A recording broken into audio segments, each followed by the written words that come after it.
Hi, Paige.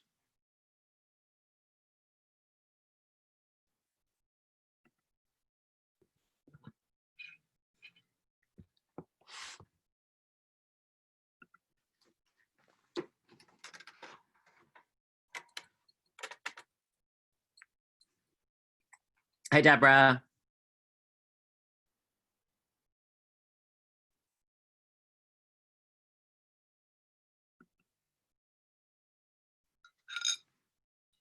I made quiche. Wait, let me unmute you guys. Actually gonna pause. 24. He's the author of Discography, which won the Yale Series of Younger Poets Prize and the Norma Farmer First Book Award from the Poetry Society of America, and a fellowship from the National Endowment for the Arts, and Honey and Smoke, and 2 chapbooks, Passport and Keep Right On Playing Through the Mirror Over the Water. He's the recipient of an artist grant from the Massachusetts Cultural Council and a fellowship from the National Endowment for the Arts. His poems appear in many anthologies, including A Face to Meet the Spaces, Music's Spell, Poems About Music and Musicians, Jazz Poems, and Callaloo, the Best of Callaloo Poetry. He was guest editor of Locust Point, New York City. He has taught creative writing and a variety of interdisciplinary courses at Hunter College, SUNY Binghamton, Northern Arizona University, Barnard, and Rutgers Newark. He lives in Austin, New York. This is Sean Stinger. Hi, thanks for signing in to this. I know it's a little weird. So this is from a new book I've been working on about all of my crazy experiences driving a taxi in New York City since 2014, which now I've stopped doing because of COVID-19. And they're all prose poems. 1/10. Today in the taxi, I brought a man from Midtown to someplace in Astoria near the airport. He asked me to take him round trip. We got to the address and he waited outside the place, and someone came out and handed him a brown paper bag. The man gave the person some cash. Then we left. He asked me to drive him to the E train instead. I don't believe in saints or omens, early winds, or the pink luck of a sunset. I don't see the Lord's love with her incisions and furry ornaments. The vehicle is not just a way to get to the crime, but somehow to bless whatever the journey needs. I use my braking and steering inputs to turn inward or even to go down the uncertain road. Anti-venom. Today in the taxi, I got a fare from Parkchester to the Bronx Zoo. She finally came out of the building, put her baby in the car seat, and said, "I forgot something upstairs." Then she left the baby in the car and went back inside for about 7 or 8 minutes. I couldn't believe it. I'm a safe person to leave a baby with, but she didn't know that. I was nervous. Some people live without contradiction. I remained calm, though the situation was beyond the job description. Don Bias had a serpent's tooth affixed to the octave key of his tenor saxophone. Perhaps it helped him push into the wilderness or to ward off evil. One sunny July, Kafka says he wept over the report of the trial of Marie Abraham, who, because of poverty and hunger, strangled her 9-month-old with a man's tie she used as a garter.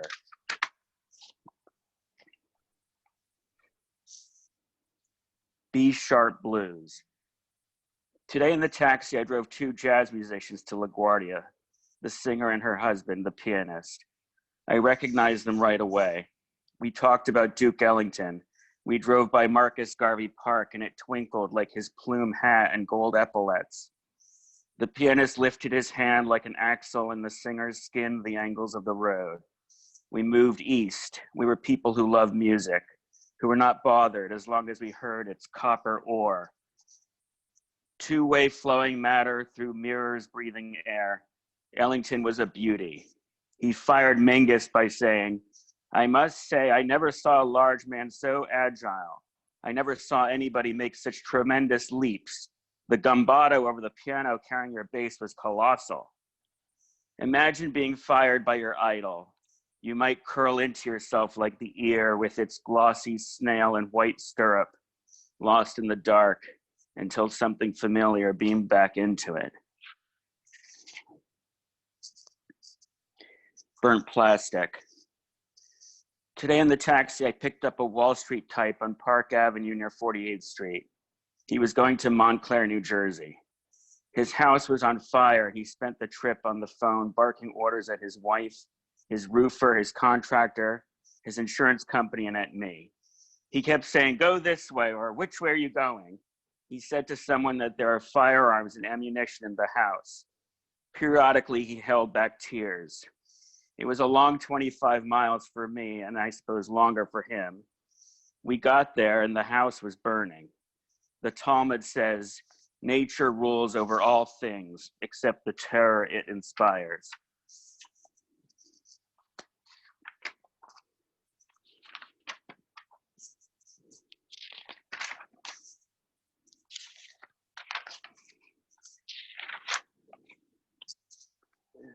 Days of winter.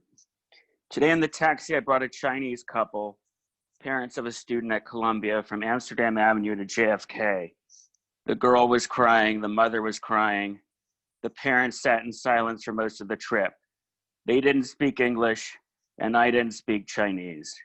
I did offer them a little package of tissues. On the other hand, the sun came out and it warmed to 24 degrees. A driver should find a fixed object on the road, such as a sign or a tree, and when the car in front passes it, count 3 seconds before his own car passes it. Then add a second for each hazard, rain or darkness. The road is not unlike a little press-between vessel that the car pushes along its black bloodstream. A psalm instructs that it will be as it is said.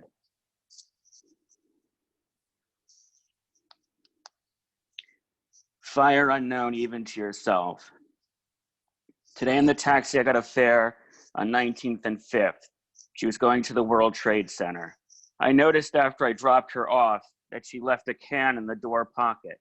When I went to pick up the garbage, it was a can of wine. I didn't even know they made wine in cans. I wondered how people get through the day. Pablo Casals practiced the 6 Bach cello suites for 12 years before performing one in public. I get that it's important to control her sensory ups and downs on the way to what? A first date, an interview? No one knows which bowings and dynamics Bach intended, so cellists can leave it up to their own interpretations. One time a passenger exited the car and said, "I like your driving style." Janos Starker smoked 60 cigarettes a day. Imagine the smell of his beloved cello. He recorded the Bach cello suites 5 times. I thought of blue flames that are neither liquid nor solid, the quick rust like a jewel.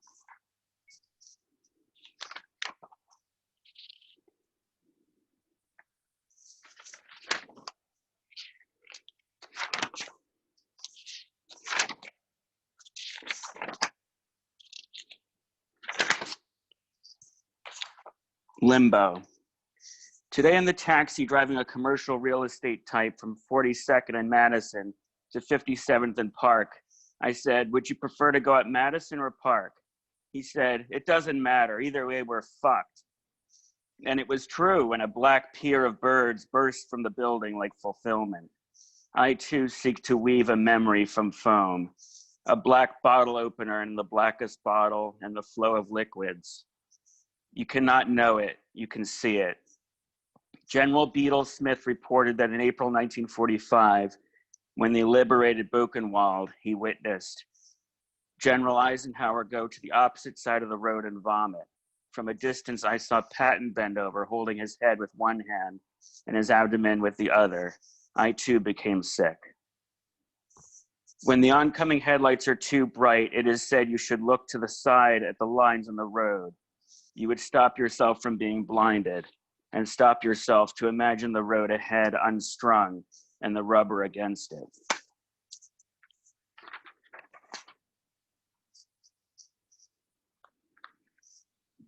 Schism. Today in the taxi, a passenger got in and she was crying. I don't know why. We left Astoria for Williamsburg. I gave her a little package of tissues and she went on her way. Kafka said, "Crying is especially alarming for me. I cannot cry. When other people cry, it seems to me like a strange, incomprehensible natural phenomenon."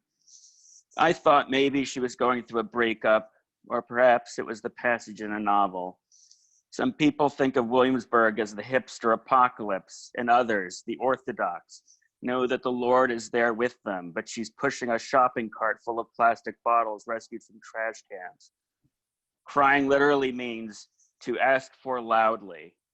She mumbles through a drop of salt water, but she's really saying, you are worthy of asking and having your question heard.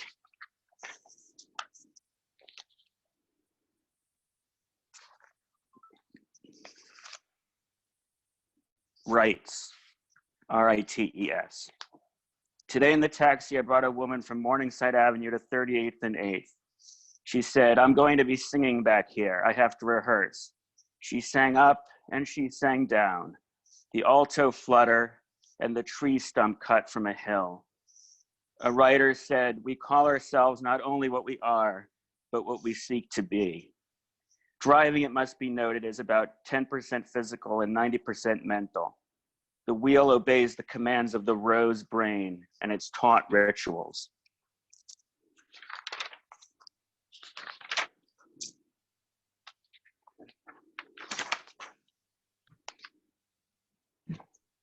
Who's sorry now?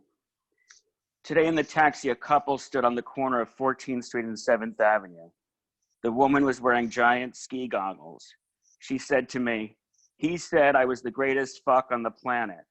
I said, that's a nice compliment, and moved on. Martin Buber said, in an encounter, something happens to a person. It is at times like a light breath, at times like a wrestling match. No matter, it happens.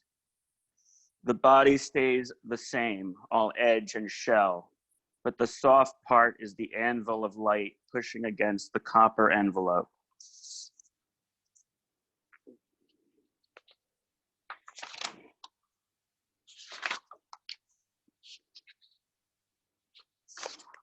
E minor sonata.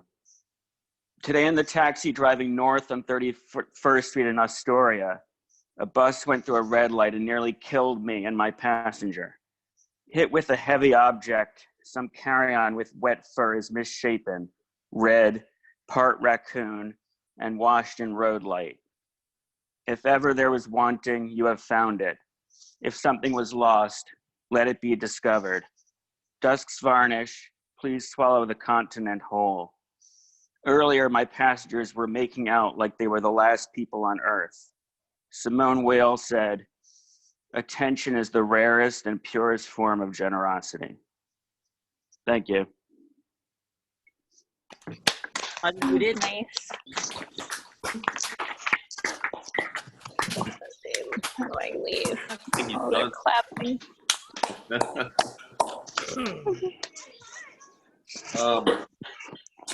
Thank you so much, Sean. I think a quick reminder to everybody that I can put in the chat right now, the hang on a second. Yeah, there it is. Okay. At Dennis Wojciech, if anybody feels like tipping their favorite KGB bartender or whatever, obviously the bar is struggling right now, like every other restaurant bar. Okay. So if anybody wants to send them a couple of bucks, I think anything helps. All right, I'm gonna mute everyone again, John.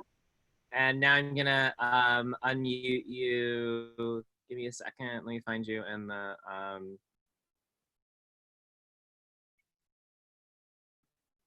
why can't I unmute you?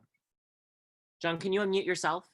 I'm unmuted. All right. Okay, perfect. Yeah. So Yeah, I'll just repeat what I said. Thank you so much, Sean. That was amazing. And I love listening to your stories about that stuff. I'm wondering if you're going through any kind of like PTSD from missing out on the driving, but it seems like you get something out of that. But the Venmo is right here on the screen now. If you just want to do straight up at Dennis Wojciech, or I think if you just take a picture of that, blurry square situation, that can help everybody too. Send them a couple of bucks, whatever you got, whatever you can spare, like just like whatever you would tip if you were there tonight, I think, and it goes a long way. I don't know if anybody noticed that I spilled the candle on myself during Sean's reading. This is how moving, the work was. But at any rate, I survived. Okay, so I think I'll give it up to Jason. Yeah, so I want to say a minute. Are we good? Yeah, we're good. I just wanted to give a quick shout out to a few people. we have a really huge contingent of the KGB Monday Night Poetry organizers here. I mean, John and I are always here, but we have Lori. If you Oh, I see saw Lori's got the Baltica, right? KGB, yeah, she has the Yes, Baltica. got the It's right Russian there. And we have Star. Star, let me unmute you and let you say hi. Star, who founded this series 23 years ago. Star, I'm trying to unmute you. Wait, you're still no, go ahead. Mute. You're good. Am Star. I not mute? Now you can talk now. Yeah. Well, I just want to really congratulate the organizers for keeping this series on during this time, and it's really wonderful to be able to tune in on Monday nights and hear really good poetry. And so I just want to say thanks, and it's nice being here, and it's great that you're keeping on. Thank you. Okay. We're not gonna let this go. Yeah. Yeah. I've said many times there are a few that, you know, the longer you live anywhere, the more you kind of see the things that you love turn over, become something else, shut down, move on. And one of the things that I really truly love about New York is the KGB bar and the Monday night poetry series at KGB, and not giving it up without a fight. So we will be here virtually, the end of geography. Star suggested that we have an open mic coming soon, so we're going to work on that. And I owe Star an email on that. But now we are going to get to Lynn Emanuel. And let me unmute you, Lynn. And I'm going to give that introduction. Oh, and I have to say, next week, well, I'm very far behind. And I haven't actually checked in with the readers for next week, because every week I've just been like hoping that this week goes well so we can be sure about the next week. But next week we are expecting to have Cornelius Eady, Zach Rogau, Ariel Francisco, Michigan, and David Lehman. So we're looking for a nice lineup, but I need to check in with them. But we will be here every Monday at 7 p.m. And it wouldn't be the first time, if people aren't around, that we've brought you someone that you weren't expecting. Okay, so on to Lynn Emanuel. Okay. Lynn Emanuel is a consummate citizen of poetry. She has been a judge for the National Book Awards, taught at the Breadloaf Writers Conference, the Warren Wilson Program in Creative Writing, and the Bennington College Low Residency MFA. She has served as the poetry editor for the Pushcart Prize Anthology, and she shepherded one of the most important MFA programs through the 1990s and 2000s. Reviews of Emanuel's work tend to focus on her cultural attention, the ways that she is attracted to film and film noir, the ways she pays tribute to her poetic heritage, her awareness of literary theory, and her evolving sensibility that draws on popular culture, particularly comics. What I love about Emanuel's work is that she provides a model for how to take something seriously without losing your sense of humor, or how to handle lightly the things one loves and the things that fascinate. In Emanuel's work, humor is a kind of yeast, a delicate flavor that offsets the other flavors without overpowering them, and often kind of remaining in the background to foreground the other things at work. From her National Poetry Series winning first collection, The Dig, to her collected poems, The Nerve of It, Lynn Emanuel has been a force in American poetry, receiving honors, including a Pushcart Prize, 2 grants from the National Endowment for the Arts, and the Eric Mathieu King Award from the Academy of American Poets. We are thrilled to welcome Lynn Emanuel to our screens. Let me unmute you. That's our new introduction line. Let me unmute you. And unmuted you are. Great. Thank you. Thank you. That was a great introduction. And I'm reading prose tonight. I hoped and expected that Sean would read his dispatches from New York City. And I'm reading prose. I'm reading about this obsession with a small town in Nevada where they were testing the atom bomb or nearby. And as I was, I've been writing kind of journal about this. And as I did, the pieces began to have a kind of eerie connection to what's going on today. So I'm calling them the Plague Diary. The Plague Diary, my life in noir films. They were documentary and archive. In them, I could behold everything I had beheld, the paranoia, the violence, even the famous visual signatures were not simply a style, they were a record, a mirror of lived experience. My girlhood happened in black and white, and like noir films was oniric, strange, erotic, ambivalent, and cruel. Plague Diary, how it was with us. Oh, I should say, Eisenhower was mentioned. John Foster Dulles was Secretary of State during this political historical period. And if you don't know Eartha Kitt, she was this amazing, African-American singer who was popular during a time when the only other African-American singers were jazz singers like Ella Fitzgerald, but she stood entirely outside of that. Plague Diary, how it was with us. All around me are the props of influenza and the 50s. A spoon swollen by the optics of a water glass looms like a planet. The whole room is troubled and elusive, and beyond it, the realm of sleep bristles with symbols. I am a fever in a fever.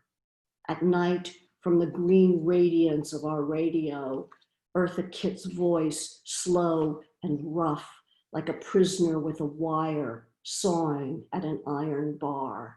Then Dulles, or Eisenhower, who my aunts call a long drink of cold water. The voice is cool and very white and thin, and it seems to come from a long way off. Outside, the atom bomb blooms like a giant flower, bigger, a whole what?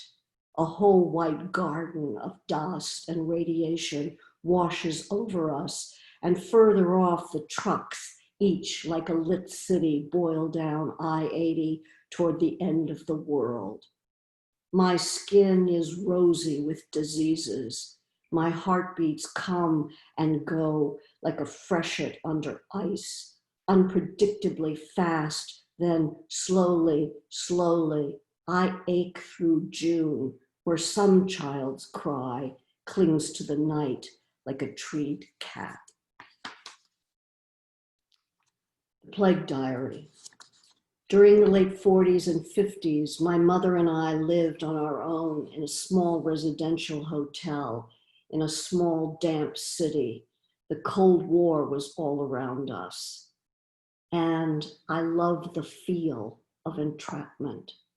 There was a bedroom and a sitting room with a hot plate, a simple shut-in space, a door closing, a pipe with a noise in it running across the ceiling.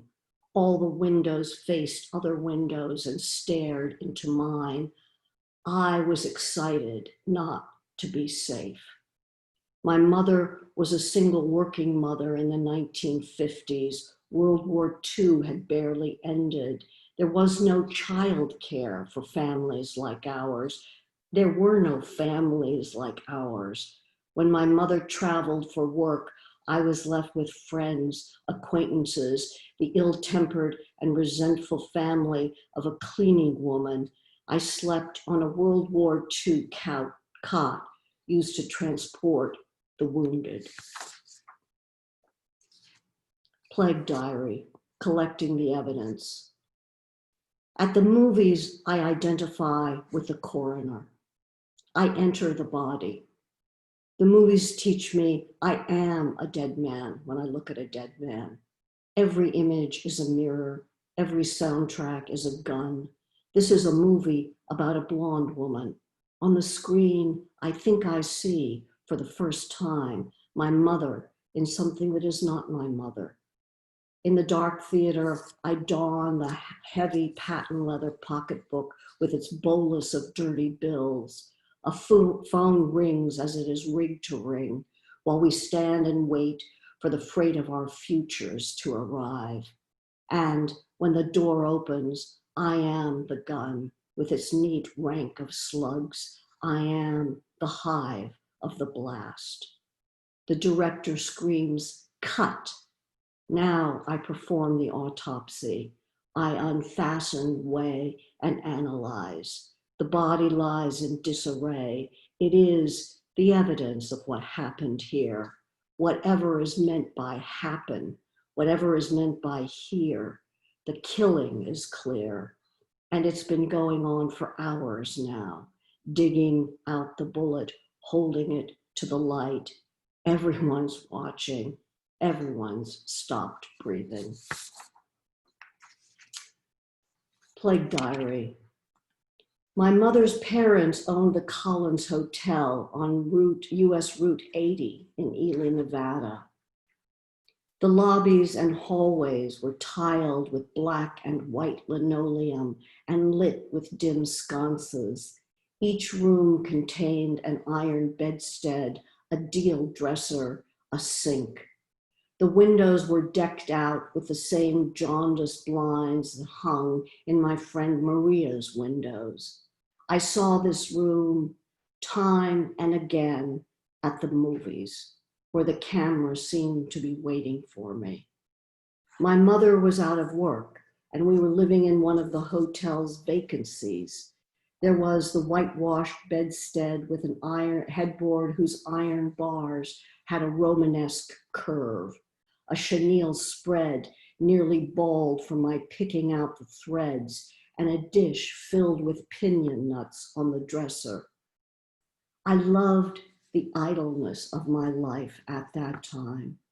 I was not bothered by having to play with other children. There were no other children. I was deliriously alone and surrounded by adults. I would follow the maid on her rounds, trailing from room to room, a small and avid voyeur with a shaky handheld camera of my attentiveness. Aside from my grandmother, my mother, and the maid, I saw no women at the hotel, except for one, in whose room, over the end of the unmade bed, hung a battered pair of white underpants, its core stained a deep red. The image was biblical, a shroud with a bloody mark, and the odor of the body was powerful. The maid opened a window, swabbed out the sink, and left. I was impressed by the way the room seemed untouchable, the way I would later feel seeing dioramas at the Museum of Natural History in New York. The next day, I saw that woman wearing men's khaki pants and a flannel shirt, standing in the lobby with my grandfather, who was dropping quarters into her outstretched hand. And after that, the window closes forever. I'm just going to read a couple more. I think I misjudged the time.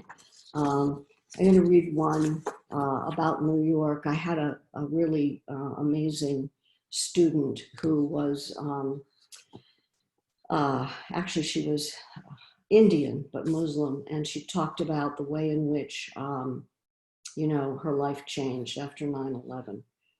And this poem is for her. The Plague Diary, in memory of our guilt. Dear friend, do you remember the war, the glamour of it, lipsticks called Trauma Center Red, and the smell of perfumes named Triage? And do you remember the Moorish look of the collapse of world trade, the fall of the empire feel of the street, and among the grainy pixels of TV, the empty bridge? how our identities were stolen, our phones tapped. We entered the age of scrutiny, embraced by the state and guilty of everything. We were fat, immoral, inscrutable. We drank too much and smoked and hid in our corners like dust in a room. We spoke and had nothing to say. But now there is no interest in us. We are no longer persons of interest. And do you wonder, after this has happened, how we will survive it? Isn't it galling when we used to be so important and contemptible? How do we survive without our ravishing shamefulness? And this is a poem. It's called, it was pretty much the last trip out of the country I took. And it was to near Honfleur, where Baudelaire wrote Invitation to the Voyage. And this is Plague Diary. On the train to Honfleur, depressed, tranquilized, thinking of the 1960s student rebellion in Paris, a self-portrait. And it has an epigraph, that land that resembles you. Invitation to the voyage. The riots of 68, an exchange student, I'm boosting dresses from Printemps, working my way up to Bohemian, but then I'm blacklisted for being a capitalist. I had given up sex for grief, sobbed my way through the 60s, but woke up in my clothes again on my back in an undershirt. I am a fever living in a fever. Oh, memory, make me less mortifying than I really was. That I was interested solely in sex and, in my defense, in sleep and death. Raw scar of dirt and fainting grass, yellow fields of rape, maize with its daggered leaves, a bellicose, thuggish French field. Dear Xanax, what else could happen? The testimony has been given, the autopsy's begun, and here come the good doctors with their pencils and hypodermics filled with the serum of sinister fates. Wretchedness descends. Oh, sky, gray as a pigeon's belly. Oh, heaven, like the belly of a pigeon. The leveling landscape never ends. I am bored with close-ups of everything. The weather, the water, a meadow's rough swerve, all crowded in one tight place inside me, where my heart tramps, big black boot, the and then of its sorry voyages, and then the smell of gin and something citrus at 10 a.m., and in the window, the land that resembles you, a white house, bleeding geraniums, tagged with graffiti, alien rape, no joke. Thank you. Yay. Yay, Lynn. Yay. Yay. Thank you, Maggie. Shout out to Susie. Sorry, there's just a lot of people I know here. So Jason, you are muted, I think. I think Yeah. we need to. I did myself. I saw Eartha Kitt. I saw Eartha Kitt at the Algonquin Hotel before, and it was I saw her also. amazing acting. Everyone. Sorry, Lori, go ahead. I muted everyone. The feedback was getting weird. Oh, sorry. Yeah, I heard it. No, I happened to have been fortunate enough to see Eartha Kitt on Broadway in '09. It was just such a lucky day where I happened to walk in and get a ticket that day. Amazing. Yeah, brilliant. But Lynn, thank you so much. That was beautiful. That was really, really gorgeous. Thank you. Thanks. Thank you, Sean. I hope I'll have dinner with you sometime. We were going to do that. let me actually, I think I have Sean muted. Sean, yeah. you're unmuted now. Oh, I said thank you. I would like that when all this is over, if it ends. Yeah. And we actually touch each other again. Yeah, good one. Good one. Yeah. Thank All you. right. Thank you, everybody I know for coming. Thank you, Susie. I like your hat. Thanks, Jason. I saw a couple of cats walk by there. Jeff. Thanks, John. Yeah, of course, Sean. So the link you have will work for the rest of this season. Oh, fabulous. The link you have is the same link. So every week, Monday nights at 7 p.m. Whatever you did tonight to get here, just do that again, and we'll be here again. And a little bit seat of the pants. I mean, I still haven't checked in to make sure that next week's readers are actually available. But now that we have a steady Zoom, now that we have this worked out, we can go ahead and make sure that the rest of the season is in place. And we're coming to the end, actually. So we have April 6th. Well, that was today. You were here. You did not miss that. Next week, we have, hopefully, Cornelius Eady, Zach Rogau, Errol Francisco, Michelle Bidding, and David Lehman. April 20th, we are hoping we will have Sarah Vapp and Martha Rhodes. April 27th, we'll have Naomi Foyle and Dolores. May 4th, Major Jackson hosting me and Dee Dee Jackson, because my... Jason Schneider's new book. Yeah, here's the plug. Hold me tight. There's the plug. And then we'll have Kiki Petrosino and Tina Chang, we hope on May 11th. And then our very own Matt Yeager will be reading with, Matt, are these confirmed? I should and where, Chelsea, I have to unmute Chelsea. Yes. Matt and Chelsea, are we confirmed for your fellow readers? Yeah, I'll be doing it, and I'll let you know who I'm going to be reading with. Okay. All right. So I won't say who's in the is in the list right now. No, I haven't. I just got to touch base with her. Okay. All right. I won't jump the gun. If you would like to contribute to Seiji's relief fund while we are in absentia, please do make a contribution to the KGB bar through Venmo at Dennis Wojcik. And I will go ahead and I will stop recording. And